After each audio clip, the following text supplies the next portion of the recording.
My name is Luis Rodriguez, and I'm running for the state of California governor in the June 2014 primary. I was in 2012 presidential election the vice presidential candidate for the Justice Party.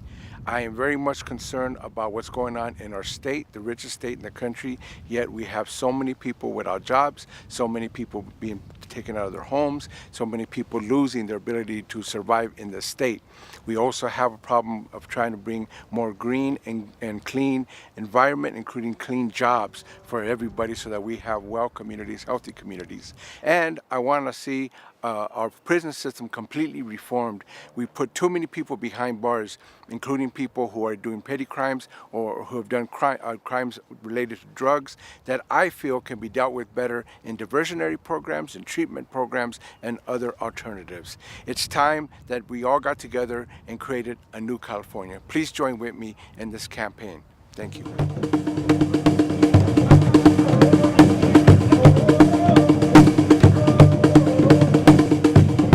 We got some signatures and we're ready to get some more.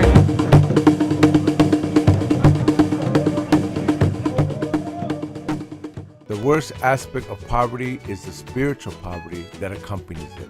When we provide places for people to imagine, to express, to share, and to create, we uplift the spirit needed to also help remove the real constraints of current economic and social reality. Arts have consistently proven to be the most effective means to lift the most desolate areas, bring together fractured communities, and transform lives, especially those in the grips of violence. Keep that tape.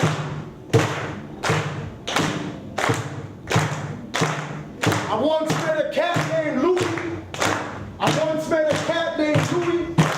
Once wrote a book about how he was running.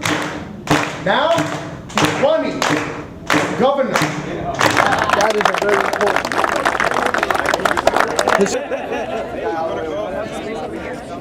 Thank you all for coming. Thank you for supporting.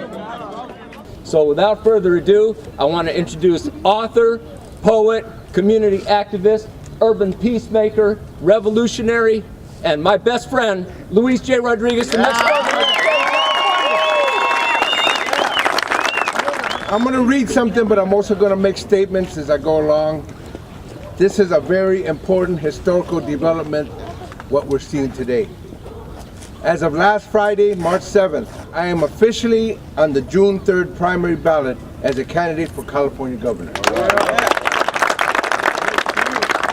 This was a result of a grassroots signature gathering phase that turned in around 5,000 signatures of registered voters to various county register offices across the state.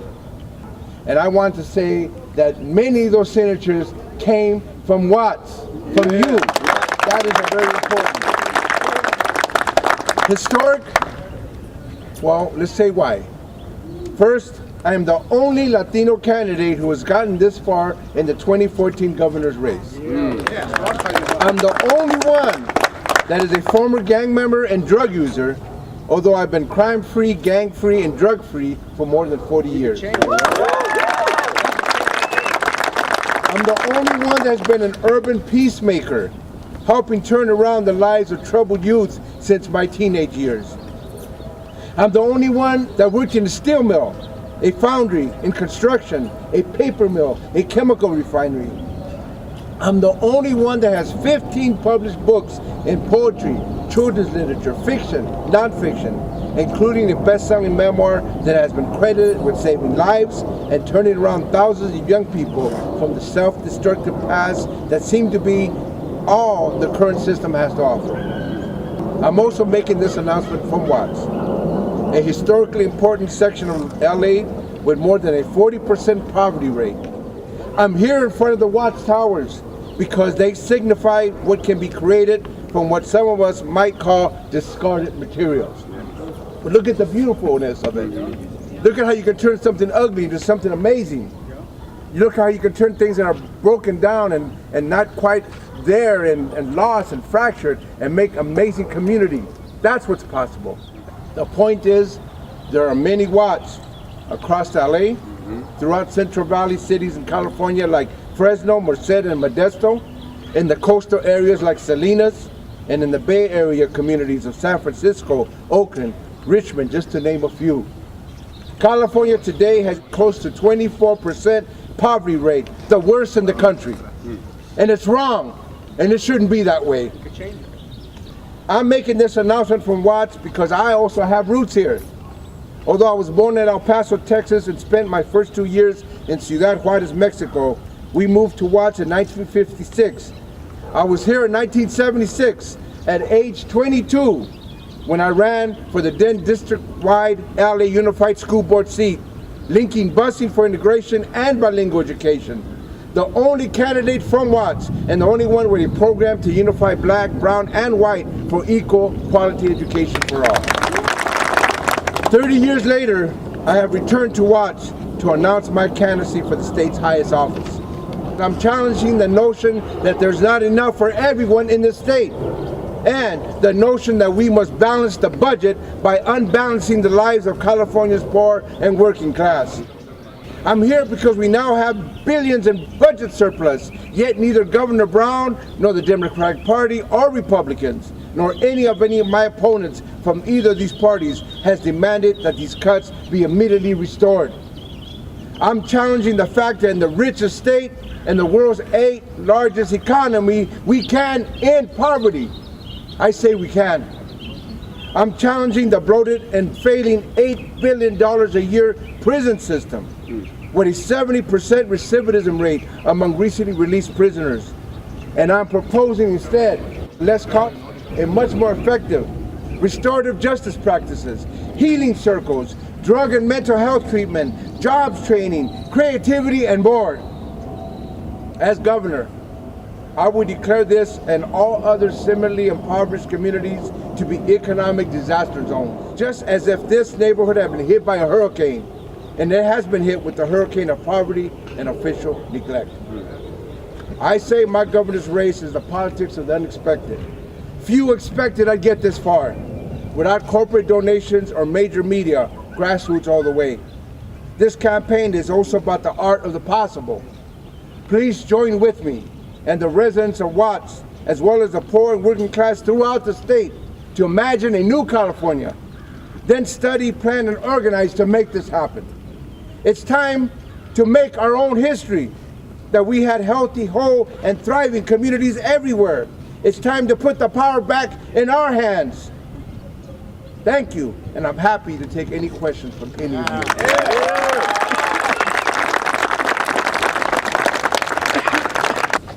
I would like to know how you're going to help the immigrants that are in this country. We're talking about immigrants coming in, and people are saying, well, why should we take care of them?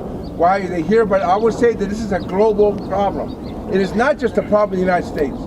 Over here happens to be people from Mexico and Central America. And my thing is they're being forced to come here. I wouldn't leave Mexico. It's a beautiful country. Why would I leave Mexico if I can't get a job? If I can't survive? And the thing is, people think that that's because Mexico's all messed up. Guess what? Guess who controls the economy of Mexico? U.S. We control it. I don't care how you look at it. It's our industries down there. When they opened up the Free Trade Act, they brought in all that corn competition from the Midwest to compete with some poor little meat farm, some cornfield that the guy can't survive on. They're competing with agribusinesses. They got thrown out of their cornfields. So my thing is, you can't blame people for trying to survive.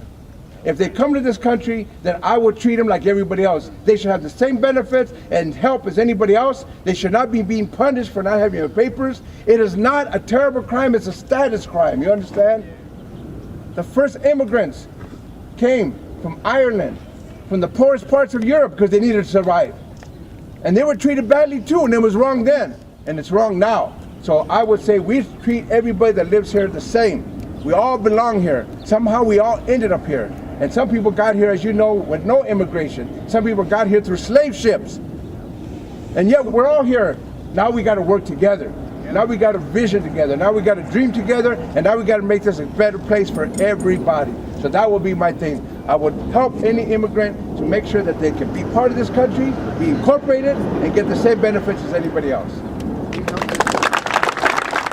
As governor, how will you challenge and reform the prison industrial complex? Great question. How would I challenge and reform the prison system? I've been to Folsom, I've been to Soledad, I've been to San Quentin, I've been to Chino, I've been to all these places. One thing I realized in our time, there used to be 15 prisons in the state of California for 15,000 prisoners. Now, there's 34 prisons for 160,000 prisoners. They are building more prisons, and only 1 or 2 colleges have been built in that time. You understand? This is no accident that they're creating what I call the largest state-sponsored poor people housing, the prison system of California. So what I'm going to do is overhaul the whole system. It doesn't work. We have the highest crime rates of any state. We have the worst recidivism rate. You know what that means? When people get out, 70% go back in. It's a failing system. And does it stop crime? Does it stop drugs in our community? It doesn't even do that. So I would completely overhaul it, completely. How do you feel about the California high school exit exam? How do I feel about the California high school exit exam? And I'm going to be as blunt as I can. That exam is really just to weed out people. That's right. You understand? I will do everything I can to make sure that everybody has the best education and everybody can be able to rise up through schools and through education, not throw people out. Because the people they're throwing out, as you can imagine, are black, brown, poor, and working class. That's who they're throwing out. But I will tell you something, I've been to rich schools, I've been to well-off schools. They don't have standard testing. Can you imagine if I tell people that says, rich schools don't have standard testing, they have testing, like everybody should have, but this whole idea that they gotta pass all these tests, they have arts on all the walls, arts everywhere. Can you bring those same resources to our communities so our kids can make it? Again, we're gonna take this out as far as we can. We're gonna create our own social media, we're gonna put it on a website, grassroots all the way. What made me want to become governor? You know what, I would now have to be honest with you, it's really because of all of you here. I kept seeing politicians not representing our voices, our issues. Even some of them who have black and brown skin, who are politicians, aren't representing us, you understand? I have seen our own people get up there and then turn their backs on us. I don't want to be that person. I don't want to be known for that. I have been fighting and struggling for 40 years to better our communities. In Watts, in East LA, in the San Fernando Valley, in Chicago, I lived there 15 years. Wherever I went, I have fought for a better world, and I'm going to keep doing it as governor. That is a very important.